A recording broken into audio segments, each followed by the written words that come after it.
प्यार करना चाहिए हमें। जब हम एक दूसरे से प्यार करेंगे तब हमें एक दूसरे के साथ हम चर्च बिल्ड कर पाएंगे। जिसने वो लास्ट उनका क्या, अगर तुम एक दूसरे से प्यार करो और दूसरे को अच्छा करो तब दुनिया जानेगी तुम मेरे डिसाइपल हो गए थे। ना कि सिर्फ हम लोग उनको अच्छा कर, लेकिन जो हम एक दूसरे को अच्छा करेंगे, एक दूसरे से प्यार करेंगे, एक दूसरे का हौसला बढ़ाएंगे, तब हम जो डिस्ट्रक्शन आने वाला है, पहले तो वर्ल्ड वाटर से डिस्ट्रॉय हुआ, अभी जो फायर का डिस्ट्रॉय होने वाला है, क्योंकि हम हमारा चर्च टिकेगा। ये मुझे प्रभु ने बोला तो।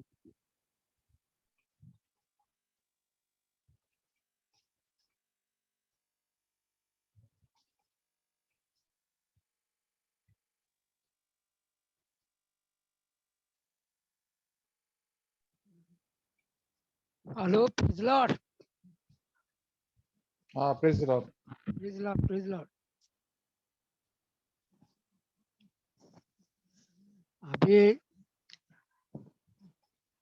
अभी नोहा का दिन में जो हो रहा था वो हम देख रहा था, लेकिन नोहा पर प्रभु की कृपा थी। क्यों कृपा थी? लेकिन नोहा जब जब पिता बोल रहा है उसके ऊपर उनका कान था, क्योंकि पिता के मुंह से जब जब निकलता है वह सब ख्याल रखकर नोहा चल रहा था।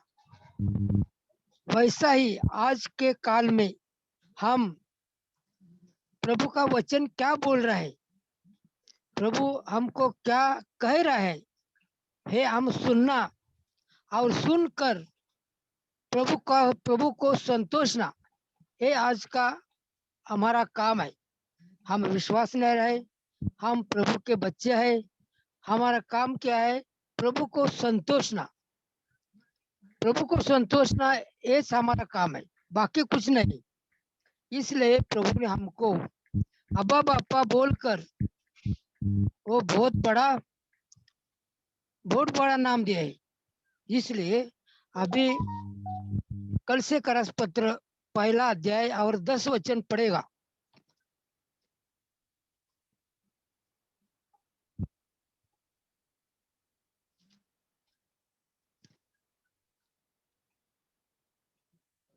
कल से करस पत्र पहिला अध्याय और 10 वचन क्या बोल रहा है? यासाठी की तुम्ही सर्व प्रकारे प्रभूला संतोष न करता प्रत्येक चांगल्या कामात फळ देत आणि देवाच्या पूर्ण ज्ञानाने वाढत त्याला योग्य असे चालावे। आज का हमारा विश्वास में काम क्या है? प्रभु को संतोषना। क्या संतोषना? सब प्रकार के काम में हम फल देना चाहिए। प्रभु को क्या चाहिए? फल चाहिए। एक झाड़ बिना फल के लिए कुछ भी होता नहीं। आज हम हर रोज ऊंचे ऊंचे कपड़े डालकर चर्च चर्च में जाएगा, फिर खाली घर आएगा और काम करेगा, ये अच्छा नहीं। लेकिन हम कपड़े कैसा भी लो, लेकिन हमारे अंदर से प्रभु संतोष होना चाहिए। प्रभु को संतोष होना चाहिए। इसलिए प्रभु का हर रोज वचन क्या बोल रहा है, प्रभु हमारे वचन के बारे में क्या बोल रहा है, ये हम सुनना चाहिए। ये प्रभु का फल क्या है? पत्र 5 और 22 में बोल रहा है ना, क्या है वो? प्रीति, आनंद, शांति, सहनशीलता और विश्वासुपना, ये सब प्रभु का फल है। ये प्रभु के लिए संतोषना चाहिए, ये हमारे मुख से सब निकलना चाहिए। हम कभी भी प्रभु के वचन के बारे में हम वचन पढ़कर कभी भी प्रभु को नाराज नहीं करना। प्रभु को हम सब कुछ खुश और संतोषकारक होना चाहिए, क्योंकि दावीद जो है, दावीद प्रभु को हर दिन हर रात को वो प्रभु को संतोष था। स्तोत्र संहिता पहला अध्याय 2 वचन में क्या बोल रहा है? अभी पढ़ेगा।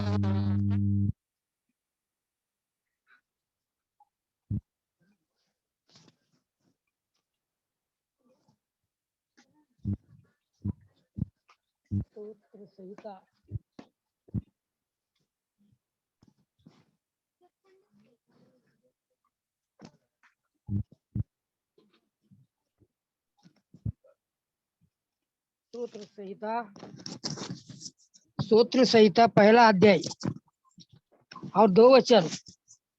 तर यहोवाच्या नियमशास्त्रात त्याचा संतोष आहे आणि तो दिवस व रात्री त्याच्या नियमशास्त्रात ध्यान करतो। खोर सभी हम जो विश्वास में आए सब प्रभु को संतोषना चाहिए। हर रोज नियम शास्त्र में संतोषना चाहिए। तो रात्र दिवस यानी कि रात्र और दिन हम वचन पढ़ना चाहिए। हम वचन पढ़कर प्रभु को संतोषना चाहिए। क्यों ये होता है? लेकिन ये एक झाड आहे, हे पाने के ओघाजवळ लावले असते आणि आपल्या ऋतूत ते फळ देते, त्याची पाने कोमजत नाहीत, त्यासारखा तो होईल आणि जे काय हाती घेतो साधील। अभी हम कभी नाराज नहीं होता है। वचन हर रोज पढ़ने के बाद हम क्या होता है, फ्रेश हो सकता है। फ्रेश यानी कि कौन सी भी चिंता, कौन सी भी अड़चन हमारे पास आ नहीं सकती। इसलिए हम प्रभु को हर रोज संतोषना चाहिए, क्योंकि हमारा विश्वास न के काम है। क्यों? अभी इक्कीस का पत्र में 4 अध्याय में एक वचन पढ़ेगा।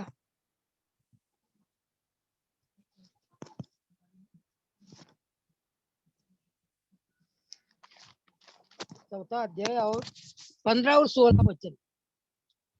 परंतु आपण प्रीतीने खरे बोलत असता, जो मस्तक आहे त्याच्यात म्हणजे ख्रिस्तात सर्व प्रकारे वाढावे, त्याच्यापासून सगळे शरीर, त्याचा प्रत्येक एक एक भाग जसा आपापल्या परिमाणाने कार्य करतो, तसे प्रत्येक सांध्याचा पुरवठा पावल्याने ठीक जुळलेले व जमलेले असता प्रीतीत आपली रचना होण्यास शरीराची वृद्धि करते। ये 16 वचन क्या बोल रहा है? प्रत्येक सांधा यानी कि प्रत्येक विश्वास नहीं। हमें सांधे के बदले हम अजीत बोलकर ये कहना, अजीत उसको जुड़ने रहना चाहिए। हम जुड़ने के बाद प्रभु को संतोषना चाहिए। हर रोज प्रभु के वचन पढ़ाना चाहिए, क्योंकि प्रभु को एक दिन ऐसा हो गया, प्रभुला एक जन बोला है कि तुम्हारे आई और पापा भाई बोल रहे हैं। प्रभु ने बोला है, कौन आई है, कौन भाई मेरे? लेकिन जो वचन में पढ़ता है, जो वचन में मुझे संतोष है, वो मेरा भाई और वो मेरा आई होता है। प्रभु के वचन के बारे में प्रभु को धन्यवाद देता है। आमीन। आमीन।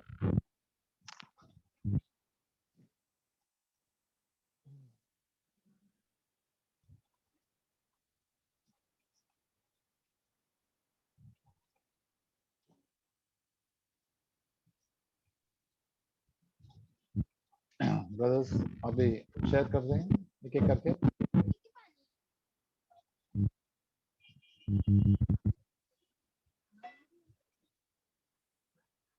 Something that God has touched your heart, तो प्रभु ने आपको छुआ है वचन से, आपका जीवन से क्या प्रभु आपको सिखा रहा है, क्या प्रेरणा दे रहा है, ये सब एक दूसरे को हम सब लोग एक ही सीख रहे हैं। बड़ी वीर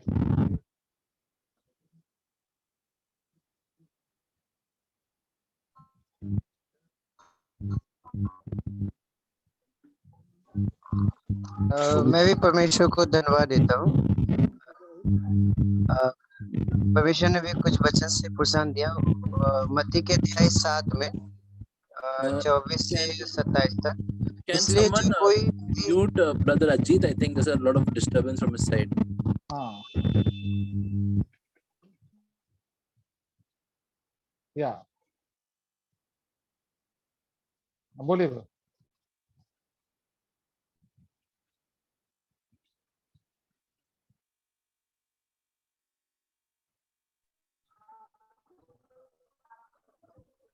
मैं बोलिए, परमेश्वर का धन्यवाद देता हूँ। मत्ती के अध्याय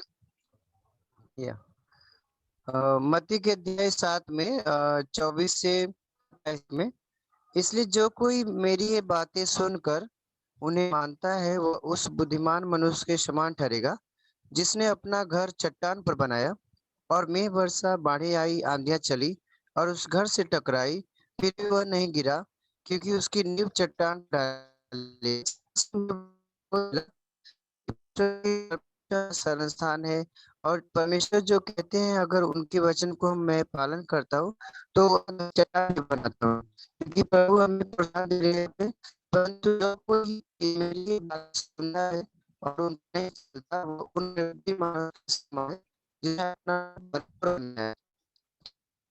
बहुत सारे जो की आवाज को मारने से हमारे घर बालों पे गिरेगा, और यदि आंधी तूफान और बहुत सारे जो कठिन परिस्थिति आएंगी तो हमारे घर गिर जाएंगे। लेकिन हम प्रभु के पे मैं चलता हूँ, उनके वचन से मुझे बहुत प्रेरणा मिलता है।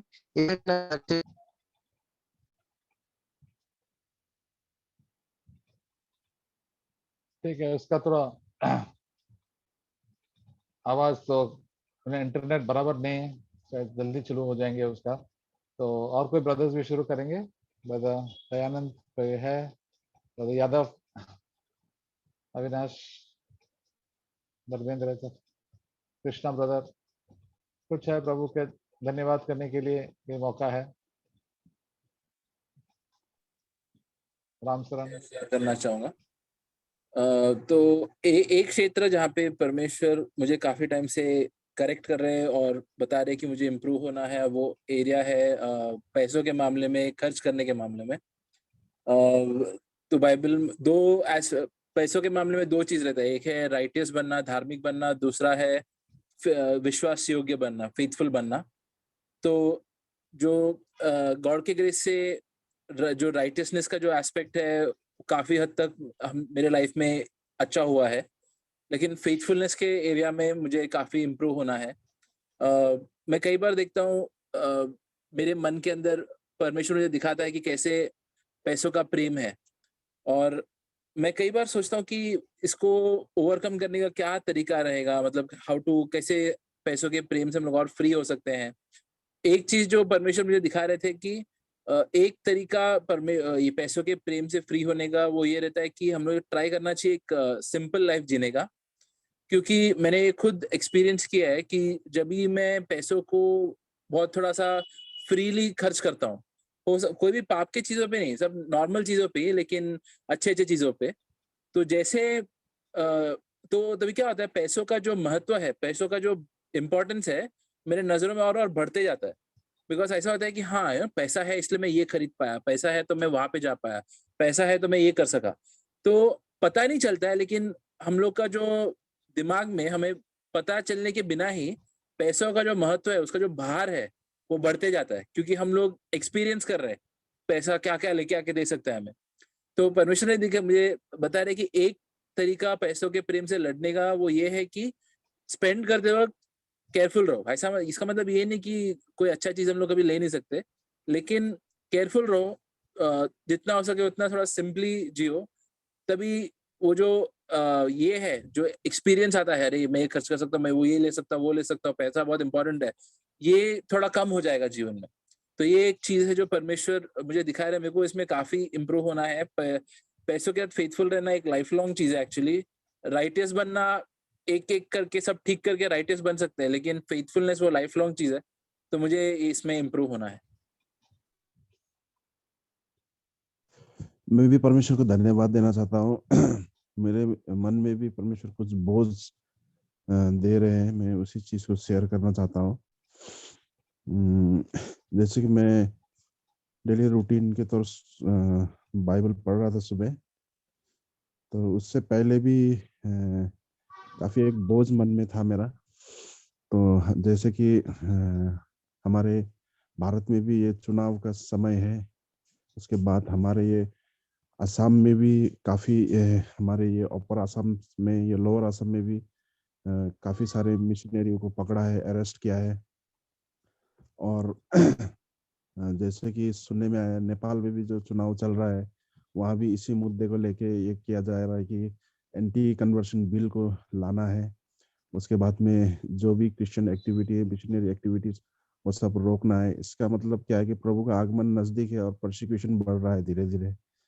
तो इस वजह से मैं सुबह बाइबल भी पढ़ रहा था, तो पहला तिमोथी 2 का 1 से पढ़ रहा था। अब मैं सबसे पहले यह आग्रह करता हूँ, पौलुस कह रहे हैं जैसे कि आग्रह करता हूँ कि विनती और प्रार्थना और निवेदन और धन्यवाद सब मनुष्य के लिए किए जाए, राजाओं और सब ऊंचे पद वालों के निमित्त, इसीलिए कि हम विश्राम और चैन के साथ सारी सारी भक्ति और गंभीरता से जीवन बिताए। यह उद्धारकर्ता परमेश्वर को अच्छा लगता है और भाता भी है, जो यह चाहता है कि सब मनुष्य का उद्धार हो और वे सत्य को भली भांति पहचान ले। तो परमेश्वर का भी यही भाता है, परमेश्वर को अच्छा भी लगता है कि आज जो हम लोग को एक बोझ दिया है परमेश्वर ने, तो एक दूसरे के लिए प्रार्थना करना। तो जैसे कि और एक वचन में पढ़ना चाहता हूँ, इफिशियन चैप्टर 6 वर्स 18 में यहाँ लिखा है, हर समय और हर प्रकार से आत्मा में प्रार्थना और विनती करते रहो और इसीलिए जागते रहो कि सब पवित्र लोगों के लिए लगातार विनती किया करो। तो हमें एक बोझ देते हैं परमेश्वर की, हमारे आसपास चाहे सिचुएशन सब ठीक है, फिर भी कितने ऐसे हैं जो हमको सुनाई नहीं देता है, दिखाई नहीं देता है, फिर भी हमारे मन में परमेश्वर डालते हैं, लेकिन ये चीज़ को हम लोग जो है ध्यान नहीं दे पाते हैं। फिर भी हम लोग को उन पवित्र लोगों के लिए निरंतर प्रार्थना करना है, हमारे अगुवाओं के लिए, हमारे भाई लोग और उनके विश्वास के लिए भी हम लोग को प्रार्थना करना है, हमारे अपने विश्वास के लिए भी हमें प्रार्थना करना है। विशेष करके जैसा समय चल रहा है अभी, हर कहीं हमारे यहाँ भी क्रिश्चियन तो बहुत सारे हैं, चर्च बहुत सारे हैं, पर वो आत्मा में जीवन जीने वाले बहुत कम ही है। तो ये बोझ जो है हर एक को शायद नहीं समझ पाते हैं। तो जैसे क्रिसमस आ रहा है, हम लोग को एक फेस्टिवल मनाना है, तो ये करना है वो करना है, उसी में बिजी है सब कुछ विश्वासी लोग आज। लेकिन आत्मा में जो बोझ है परमेश्वर ने दिया है कि आज परसिक्यूशन बढ़ रहा है धीरे धीरे, तो काफी सारे मिशनरी लोग को अत्याचार कर रहे हैं, पकड़ रहे हैं, पीट रहे हैं, जेल में बंद कर रहे हैं। ये हमारे यहाँ लोकल आसाम में भी हुआ है ये घटना फिलहाल ही। तो अभी यहाँ पे भी वो एंटी कन्वर्शन बिल को ये करने का बात है, तो उसके चलते हुए अभी हाँ जो है परमेश्वर का वचन हम लोग जहाँ कहीं शेयर करना भी थोड़ा कठिन सा हो जाएगा। तो अभी भी कठिन ही है अभी, क्योंकि यहाँ भी हम लोग का सरकार जो रूलिंग में है, उनके नेतृत्व में काफी मुश्किल है। फिर भी परमेश्वर मार्ग खोल देते हैं, किसको क्या बोलना है, कब क्या बोलना है, परमेश्वर मार्ग खोल देते हैं। फिर भी कहीं ना कहीं एक थोड़ा चिंता का विषय बनता है। फिर भी कोई बात नहीं, परमेश्वर हमारे साथ में है, तो हमारा आशा है उस परमेश्वर में, हमारा जीवन उस आशा में ही है, और वो आशा ही हमारा जीवन है। क्योंकि देखने वाली चीज तो सब 2 दिन का है, पर जो अनदेखी चीज है वो सदा बने रहता है, परमेश्वर का वचन जैसे कहता है। तो हमें भी निरंतर प्रार्थना करना है एक दूसरे के लिए, कलिसिया के लिए, अगुवाओं के लिए, और उनके जो मिनिस्ट्री सेवकाई के लिए, और हर एक भाई बहन जो सदस्य जो कलिसिया में जो नए विश्वासी भी होते हैं, वो भी कहीं ये सब सिचुएशन को देख के कहीं बैकस्लाइड ना हो जाए, घबरा ना जाए, तो शैतान उनके ऊपर कोई भी शैतान का योजना सफल होने ना पाए। तो इस बोझ को लेके हम लोग निरंतर प्रार्थना करें। प्रभु की स्तुति हो, आमीन। आमीन।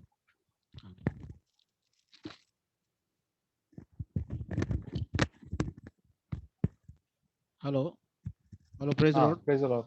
हाँ, ब्रदर, शेयर करें। मैं कुछ वचन पढ़ रहा था, प्रेरित मेरा प्रेरित कुछ वचन चल रहा है 18 अध्याय ऐसा। तो उसमें एक वचन मैं ऐसे ही पढ़ रहा था, 18वां अध्याय उसका 9वां वचन। प्रभु ने एक रात दर्शन के द्वारा पौलुस से कहा, मत डर, वरन कहे जा और चुप मत रहे, क्योंकि मैं तेरे साथ हूँ।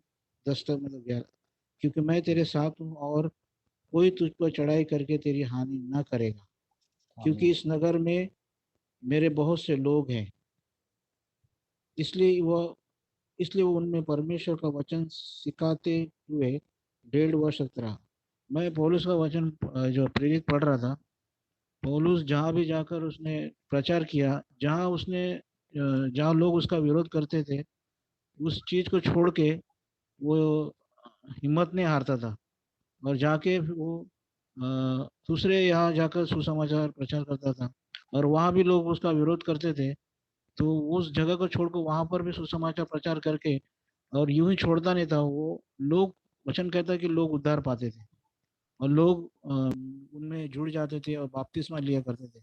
लेकिन मैं ये वचन प्रभु जो पौलुस ऐसे ही सेवा करते करते, वाद विवाद करते हुए, और बहुतों का लोग उसके द्वारा लोग उद्धार पाए।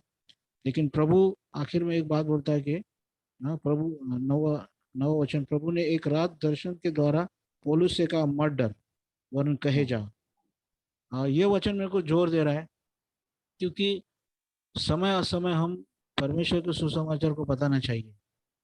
और समय देख के, हमें बहुत से लोग ऐसे करते हैं, मतलब सुसमाचार सुनाते हैं, हमें भी ऐसा मतलब समय देखकर, जैसा पौलुस बच के निकलता था और वो प्रभु की इच्छा को उसके अंदर धुन था कि हम उसने परमेश्वर का धुन था यीशु का, कि उसने लोगों को सुसमाचार सुनाया। और मैं पौलुस में ये देखता हूँ कि वो डरता नहीं था, मतलब उसके अंदर कोई थकन चीज ऐसी नहीं थी। वो ये गांव में अगर नहीं है, इस नगर में नहीं, तो दूसरे नगर में जाकर वो प्रचार करता था। लेकिन प्रभु यीशु मसीह ने उसे एक दृढ़ दिया कि डर मत, मैं तेरे साथ हूँ। हाँ, जहाँ जहाँ प्रभु बोलता है कि तू डर मत, मैं तेरे साथ हूँ। हाँ, चुप मत रहे, चुप मत रहे, मेरे सुसमाचार का प्रचार कर।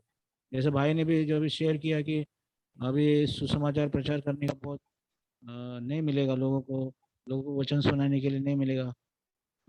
जैसे कि कभी पहले हम ट्रैक्स बांटते थे, अभी ये भी चीज़ जो है बहुत कम हो रहा है। लेकिन ये है कि हम पर्सनली ऐसे किसी को सुसमाचार बता सकते हैं, जैसे हम उस चीज़ को रोक नहीं सके। शैतान तो रोकना चाहता है कि प्रभु का सुसमाचार प्रचार ना हो, लोग उद्धार नहीं पाए। लेकिन हम मौके को देखकर लोगों को सुसमाचार सुनाना है और ठंडे पड़ना नहीं है। आमीन। आमीन। यस, यस, आमीन।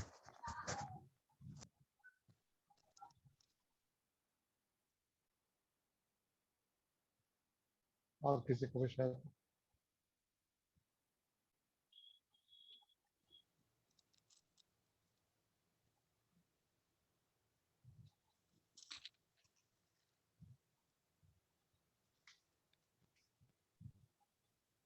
Brother Yoganand here. I बोलिए। will yes. also share. Yeah. Good evening, brothers. This every day when I come from office, I just sit and pray, say thank you. And in the morning, I just see what I've done the previous day, thank, and something not done, I ask forgiveness. But I've noticed every day there is something wrong that I've done. I have to say, God, I'm sorry. When I sit in prayer, it comes to this. We can translate. We can get a translate also. I'll translate it. जब मैं बैठता हूँ रोज सुबह, मैं देखता हूँ मेरा जीवन कैसा है, तो मैंने देखा कि मैं क्या अच्छा किया, क्या बुरा किया। मैं कभी मेरे कमियां भी देखते हैं मेरे जीवन में। But now I have noticed every day there is something wrong I've done. So every day there is some one or two sorries I'll have to certainly ask God. So और हर दिन मैं देखता है कि मैं मेरा जीवन जांचता हूँ कि कुछ न कुछ गलती मेरे जीवन में होता है, इसलिए मैं प्रभु से माफी मांगते हैं। So I ask God when the prayer saying why I'm failing every day, why I'm being a backslider every day. तो मैं प्रभु को पूछता कि मैं रोज क्यों पीछा हो रहा है, मैं पीछा क्यों हो रहा है, मेरे में गलती क्यों कर रहे हैं। I've been reading the book of John. मैं योना का पुस्तक मैं पढ़ रहा हूँ, सुसमाचार। From John chapter 1 to John chapter 15, almost every chapter it talks about believing in Jesus. तो जॉन पहला अध्याय से 15 अध्याय तक सब वचनों में लिखता है कि प्रभु के ऊपर विश्वास करो. I will give some examples. एक उदाहरण देंगे. John 1:12 it says, यूहन्ना 1:12 लिखा है, he gave the right to become children of God even those who believe his name. और प्रभु ने ये हक दिया है कि हम प्रभु के बच्चे बने, कि हम जो उसके ऊपर विश्वास करें. And not only that, there are other, for example, John 3:15 says, who believes may have eternal life. And ऐसा भी दिखा है कि जो विश्वास करता है उसको ही अनंत जीवन मिलेगा. And in the same chapter, John 3:18 says, who believes will not be judged. And John यूहन्ना 3:18 में लिखा है कि जो विश्वास करता है उसका न्याय नहीं होगा. John 4:36 says, who believes the Son has eternal life. John 4:36 में लिखा है जो प्रभु के ऊपर विश्वास करते हैं उसको अनंत जीवन मिलेगा. So like that it says John 5:24, and like that I can read so many verses. John 11:25 it says, you believe in me shall live and will he believes in me shall live even if he dies. So like that there are so many verses about belief. ऐसा बहुत ही वाक्य है, versus है जो विश्वास करने के बारे में लिखा है. But I in my prayer I ask God, it says believe in you, I believe in you, so why I'm backsliding? इससे मैं सोचता कि मैं आप प्रभु के ऊपर विश्वास करते हैं लेकिन मैं पीछे क्यों हट रहा हूं. Then finally when it comes to John 13, 14, 15, it talks about who believes in me who says who loves me, who believes in me should follow my word, should follow my commandments. यूहन्ना 13, 14, 15 में लिखा है जो मेरे ऊपर विश्वास करता है तो मेरा वचन भी निभाता है. Okay, it says, for example, John 14 says, if you love me, you keep my commandments. अगर मुझे प्रेम करता है तो मेरा आज्ञा का पालन भी करेंगे. So the basic step is to believe, but after believing, how do I show I believe in Jesus? To love him, then to if I love him, I need to follow his commandments. तो ऐसा है, पहले हम विश्वास करते हैं और विश्वास करने का यही मार्ग है कि हम उसको प्रेम करते हैं, और प्रेम कैसा करेंगे तो हम उसका वचन को पालन करेंगे. So John 14:15 says, if you ask me anything in my name, I will do it. If you love me, you keep my commandment. And again, after that, he says, this is my commandment, that you love me and you love others as you love me. Correct. तो यूहन्ना का लिखा है कि आप जरा वचन सुनेंगे तो उसका वचन पालेंगे, और दूसरों को भी प्रेम करना है जैसे यीशु मसीह को हम प्रेम करते हैं, अपना भाई बहन को भी प्रेम करना चाहिए. So actually, brother George sends me a lot of shots in this group. I think you would have all seen the group. अच्छा, कभी मुझे शॉर्ट्स छोटा वीडियो मिलता है. In that shot, I remember two things. When I was reading this, there are two shots which came into my memory. One was this one shot of brother Derek Prince, okay, who says faith and love will have to go together. You cannot break these two. Derrick Prince कहता है कि विश्वास और faith and love, विश्वास और प्रेम एक साथ में चलता है, उसमें कोई अलग नहीं कर सकता. And to love Jesus is basically to love others, meaning I need to have the humility. और दूसरों को प्रेम करना मीन्स प्रभु को प्रेम करना म्हणजे दूसरों को प्रेम करना है, उससे मुझे नम्रता चाहिए. And second thing, another shot where brother Zach tells that if you need to have that humility, you need to be continuously in the grace. Like it's the Holy Spirit is. There are three types of Holy Spirit, like a spring, like a river, but you should be in the third stage where it is like the waterfall, where you're below the waterfall, you're immersed, so you have the grace. that there's a continuous grace to overcome evil. So that is what I lack, is what I feel. मुझे नम्रता में रहने पर Jack ने कहा कि हमेशा हमको जैसे पवित्र आत्मा में रहना है, जैसे पवित्र आत्मा की बहती नदी में रहना चाहिए, और तभी तो हमेशा हमेशा ग्रेस अनुग्रह हमारे ऊपर रहेंगे, और ये मेरा कमी है. And today there is a verse, I came across which talks about prophetess Anna in Luke 2:37-38, in the end of Luke 2. Okay, it says 2:38 पे लिखा है. she talks about, though she was continuously in the temple, meaning she was in the presence of God regularly with fasting and prayer. अन्ना के बारे में लिखता है कि वो हमेशा, वो बुढ़ी औरत थी, विधवा थी, हमेशा टेंपल में थे और हमेशा उपवास और प्रार्थना में हमेशा रहती थी. Though she was in temple, she was in the presence of God, but still she kept praising. So I now feel I'm not able to overcome because I'm not following the commandment of God. So to follow the commandment of God, I need to have the grace, for which I need humility. Or to have that humility, now I need to have a lot of time spent in God in prayer and fasting, which is lacking in me. This is what God has been teaching over this few days.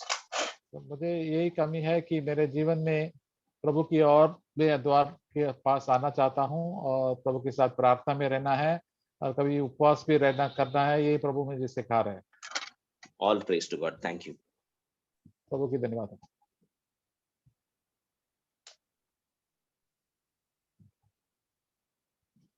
So praise the Lord, brothers.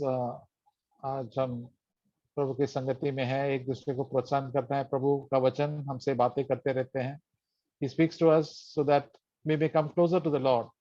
प्रभु है तो प्रभु नोआ के साथ है. नोआ में बहुत कमियां थे, लेकिन प्रभु के नोआ के ऊपर Noah found grace in the sight of God. Says प्रभु नोआ को अनुग्रह दिया है क्योंकि नोआ नम्र थे. तो जो भी प्रभु बोलते थे वो करते थे. हम लोग का क्या प्रॉब्लम है, जो प्रभु बोलते हैं हम लोग टाल लेते हैं, बस तो बाद में करेंगे, बाद में करेंगे, बाद में करेंगे. नोआ के आसपास में कई लोग थे होगा, वो भी टालते रहे. हाँ ठीक है, मुझे आना है, मुझे प्रभु के साथ आना है. प्रभु नोआ उनको कहते थे, देखो आप पश्चाताप करो. प्रभु नोआ सिर्फ चुपचाप अपना काम नहीं करते थे, लोगों को प्रचार भी करते थे. आप प्रभु के पास आने का है तो प्रभु आप पश्चाताप करो और अपना गलत चीज जो करता है तो बंद कर लीजिए. लोगों को तो कैसा वो सही बात करते हैं, लेकिन वो कभी सुनते नहीं थे. सिर्फ नोआ सुनते थे, और उसकी वजह उनका पूरा दुनिया में वो 8 जन रक्षित हुए थे. प्रभु ने लेके गया, बाकी सब लोग डूब गए, मर गए, पापों में गए, सीधा नरक में चले गए. तो हमको भी प्रभु का बहुत भय होना चाहिए. हम दूसरों, हमारा जीवन में नहीं, हम बताएंगे, अपना परिवार भी बचाएंगे और दूसरों को भी बताना चाहिए कि प्रभु, हम लोग अभी ब्रदर्स इस तरह की, देखो ये एंटी कन्वर्जन बिल आ रहा है अपना नेशन, लेकिन प्रभु जो हमारे पास लेके आता है उनको चुपचाप बता सकते हैं, प्रभु मेरे जीवन में ये चेंज किया है, प्रभु ने मुझे व्यभिचार से बचा रहा है, क्रोध से बचा रहा है, मेरा दिल भी साफ हो. अभी तो मैं झूठ कितना बोलते, मैं कभी झूठा था, प्रभु मैंने चेंज किया. प्रभु यीशु ही मुझे को कृपा देते हैं. प्रभु यीशु के नाम पे विश्वास करो, और जो कभी प्रभु के पीछे आना चाहते वो विश्वास करेंगे और प्रभु के पास आएंगे. हम लोग बड़ा दुमदाम करके कुछ प्रचार करने का जरूरत नहीं है. सड़क पे जाके बैठे बैठे प्रभु की लोग बहुत कम होगा. तो किधर भी प्रभु हमको लेके जाएंगे, वहां हम प्रभु बताएंगे इनको बता दी, तो हम बता सकता है, नम्रता से बता सकता है. तो प्रभु के लिए इच्छा है, वो हमारे पास आएंगे, वो प्रभु ही लेके आएंगे हमारे पास. तो प्रभु, इसलिए नोआ के टाइम में बहुत 8 लोग ही बच गए. अभी अंतिम दिन तो नोआ के दिन जैसा ही है. तो हमको सोचना है कि पूरा हजारों लोग प्रभु में आएंगे, और इतना सारा सुसमाचार होता है. हम देखते हैं कि कितना 90% के ऊपर बहुत गलत सुसमाचार होता है. तो बशरात के बाद कोई बताते भी नहीं, इतना मिशनरीज भी, वो अपने आप पैसा खाने के लिए बैठा है. कितना, मैं इधर बॉम्बे में अभी पास्टर्स का फेलोशिप में जाते हैं, तभी मतलब इतना दुख होता है कि क्या सच्चा सुसमाचार कोई बताते नहीं है. सबको अपना अपना कलीसिया बनाना है, पैसा कलेक्ट करना है, ये करना है. इसलिए प्रभु, और ये लोग भी रोते हैं कि वो लोग सब चंगाई के बारे में बता, लेकिन ज्यादा कुछ चंगाई होता भी नहीं है. सब झूठी झूठी चंगाई होता है, लोग को बोलो वो चंगाई हुआ, नहीं चंगाई हुआ। तो ये लोग भी अविश्वासी देखे लोग मजाक उड़ाएंगे, तो क्या है, आप लोग फॉरेन का पैसा खाने के लिए आया है, और आप लोग भी पास्टर लोग अमीर बनने के लिए आया है। नहीं, हम लोग को ऐसा जीना चाहिए। नोआ बिल्कुल साधारण आदमी था, पता नहीं कोई पद भी नहीं था, कुछ भी नहीं था, लेकिन नोआ प्रभु का जीव का वचन मानते थे, इसलिए प्रभु ने इवन 100 साल भी दिया, प्रभु नोआ ने प्रभु का के साथ कभी छोड़ा नहीं। प्रभु कुछ भी हो, मैं प्रभु के साथ चले, इसलिए उनका मिसेस और तीनों लड़के और उनके मिसेस वो प्रभु के साथ आए, वो लोग बच गए। उनका मिसेस के माँ बाप और उनके भाई बहन बोला सब उसको निंदा करने लगा। तो पहले जब दुआ थे वो उनके साथ अकेला था, बाद में 700 उनके साथ जुड़ गए। तो हमको भी एक एक करके, प्रभु कोई भी आपके साथ नहीं आएंगे, मैं आपको कभी छोड़ेंगे नहीं। जैसे हम गीत याद, प्रभु मैं यीशु के पीछे में चलने लगा, मैं लौटूंगा संसार को छोड़कर सलीब, अगर कोई मेरे साथ ना आवे, फिर भी मैं प्रभु के साथ जाएंगे। प्रभु आप मुझे मेरा रक्षा करेंगे, जो कुछ भी है मेरा फैमिली का भी रक्षा करेंगे, ये प्रभु ने हमको आश्वासन दिया। प्रभु कभी छोड़ेंगे नहीं, कभी टुकराऊंगा नहीं, इसलिए हम बिना भय करके प्रभु के साथ जान। प्रभु के साथ कभी डर मत, डोंट बी अफ्रेड, हमको डरने का जरूरत नहीं है। रोज प्रभु के साथ संगति में जिएंगे तो हमारा जीवन प्रभु का आनंद है, हमारा ताकत। तो हम प्रभु की शांति रहेंगे और प्रभु की प्रेम हमारे जीवन में रहेंगे। तो प्रभु का महिमा हो हमारा जीवन में, पवित्र आत्मा से भरपूरी हमको चाहिए। इसलिए हम जानते हैं प्रभु की हमारा हमको संतावना देता है, आश्वासन देता है कि मैं आप मेरे साथ है, डर मत। रोज एक एक डर मत, मैं आपके साथ में, आपका संभालेगा। दुनिया में मत देखो, प्रभु के ऊपर देखो। आपका जीवन इस दुनिया में बहुत छोटा है, तो हम सच्चे शिष्य जैसे बनेंगे, प्रभु के लिए जिएंगे, हमारे लिए जिएंगे, प्रभु के लिए, और प्रभु की महिमा हमारे जीवन में जरूर होगा। हालेलुया। तो praise the Lord brothers and sisters, brothers. तो कल का मीटिंग है 10:30 बजे, और